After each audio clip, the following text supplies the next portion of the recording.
हरि गीता अध्याय 2 श्लोक संख्या 65। प्रसाद सर्व दुःखानां हानियशोपजायते प्रसन्न चेतसो हि यशो बुद्धि पर्यवतिष्ठते।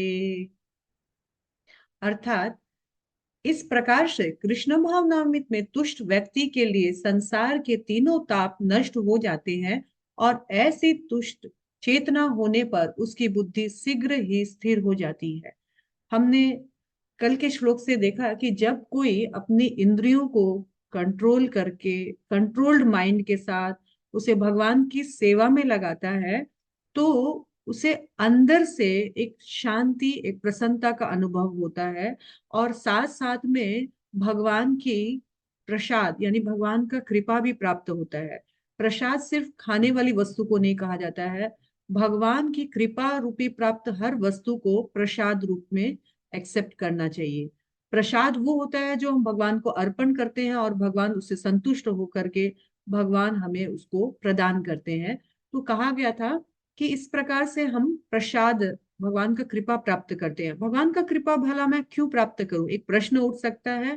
तो इसके लिए कहा गया है जैसे ही हम अंदर से पीसफुल हैप्पी हो जाएंगे तो हमें सिचुएशन, बाहरी सिचुएशन भगवान की कृपा से बिल्कुल अफेक्ट नहीं करेगी क्योंकि हमारा माइंड कंट्रोल है, भगवान का कृपा प्राप्त है।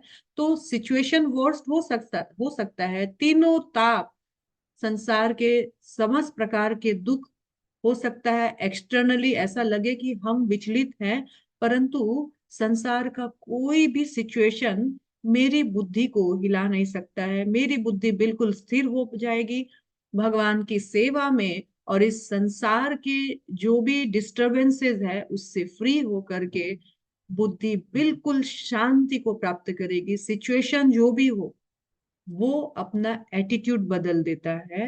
वो एनवायरनमेंट नहीं बदल सकता है पर भगवान की कृपा से वो अपना उस स्थिति में रहने का जो ढंग है वो सीख जाता है। हरे कृष्ण।